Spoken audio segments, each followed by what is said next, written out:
okusoosowaza abavubuka. Tunokolayo binokole. Naye twebaza Lugaba asobozesezza Omutanda okubitutuusaako mu myaka 32. Ebitusoomooza nabyo bibaddewo. Eky'omukisa Kabaka waali. Tujja kubivuunuka era tewaba akwata ku ttama, kubanga waliwo abaagala tukwate ku ttama tugwemu amaanyi tuyenjebuke. Kabaka waali tujja kubivuunuka. Ekikulu mu byonna tunywerere ku nnamunswa awatali kuwugulwa mu ngeri yonna.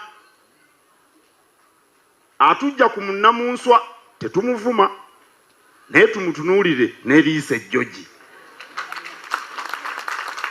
Atambula n'ennamunswa naffe gwe tuba tutambula naye. Njagala okubakakasa tujja kuba bawanguzi era tujja kuzza Buganda ku ntikko.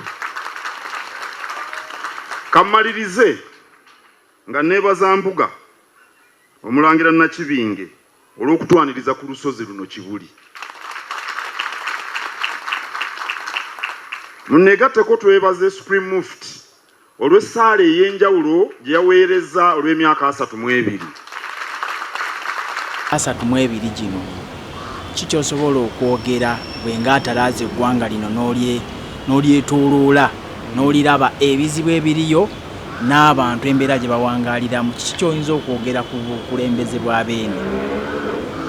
Okusookera ddala nze Frank Sserubiri nga ndi mumyuka wa RDC mu disitulikiti ey'Egomba, erimu ku masaza Ssaabasajja Kabaka gatwa amasaza ge eryaffe ery'Egomba erikulemberwa Kitunzi.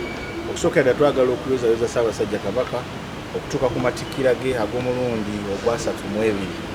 Tusuubira nti mu kaseera kano Ssaabasajja Kabaka mwatulidde ku Namulondo.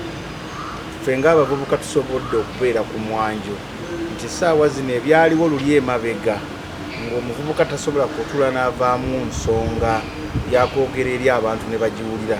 Essaawa zino abavubuka be bakulembeze. Newankubadde ng'okusoomozebwa kukyali kungi nti eddoboozi lyabwe likyagaanye okuvaayo okuwulirwa olw'ebimu ebitwalibwa nti abavubuka tebatera kubeera siriyasi. Naye mu mulembe guno Omutebi nga yagukwasa ffe bavubuka tulaba nga ebikyuse bingi. Okusooka twebaza Ssaabasajja nti mu kiseera kino kyabeereddemu ku Namulondo ng'atuddeko asobodde okutugatta ffe abavubuka ne gavumenti eya wakati nga tugoberera ebyo byennyini Ssaabasajja byatulambika okutambuliramu awamu ne byayisa mu Katikkiro we owaffe owa Buganda Charles Peter Mayiga okutulambika ng'abavubuka okumanya okukola ennyo, soka abantu beeyongedde okubanga ebyobulimi biri waggulu naddala emmwanyi, ebyobulamu byeyongedde, mulaba ensiisira z'ebyobulamu nga zitambula. Kitegeeza nti omuntu wa wansi oli abadde asanga okusoomozebwa nga talina na ssente esobola kugula ddagala empeke gy'amira okuwona. Ssaabasajja tutasa ku mbeera eyo, so tumuyozaayoza ng'abantu okuggyako bye tulowooza nti ebisoomooza kati bitusoomoleza wamu omwavu n'omugagga olw'okuba nti waliwo akakundi ak'abantu abalowooza bo nti ate ensi yaabwe. So kikye tuteekawo ffe ng'abavubuka tukuba omulanga nga tuyita mu Bwakabaka bwa Buganda okwongera okututeerawo nnyo omuwaatwa ogw'okuwulirizibwa. Era njagala kwebaza n'okwebaza Ssaabasajja olwa Radio CBS awamu ne BBS nti tusobola ate kati okujja ntuyisizaako obubaka bwaffe era ensi n'ebulaba era abantu ne batuwulira. Kitegeeza Ssaabasajja ayongedde ettaffaali ku Uganda. N'abali mu gavumenti ya wakati baali badde balabira ku Ssaabasajja Kabaka bw'atwala obukulembeze bwe nga atudde ku Namulondo okubanga ye mukulembeze ow'oku ntikko naye ng'okusalawo kw'okunyigiriza abantu ate takukola. Tusaba abali mu gavumenti eya wakati n'ebitongole ebyokwerinda okusinziira ku Ssaabasajja, okulabira ku Ssaabasajja engeri gy'abeera ne gye yeeyisaamu gyo nayisiŋŋanyiza wali ewandiga ng'olaba ali mu mbeera ezisikiriza omuntu okukolagana naye n'okumwagala ennyo ku mutima. Yensonga lwaki twagala Ssaabasajja Kabaka waffe ate tumusabira obuwangazi ne Katonda ayongere okumuweera ddala obulamu okulabika ddala nti tujjaguza amatikkira ag'emirundi emingi ng'atudde ku Namulongo y'abajjajja be ng'alamula. Nakulabako lumu nga kikujja mu mbeera. Okusooka nze ng'omuntu njagala nnyo ebintu eby'amazima ebiri mu layini entuufu. Bwe twajjanga ekyatuleese si kye banjula mu maaso ga Katikkiro twamanya nti baatuleese kutukozesa. Ate wano ebintu by'okukozesa abantu birudde nga weebiri olw'okuba nti waliwo abantu abatono abaagala okuyisaawo ebyabwe abalala banyigirizibwe.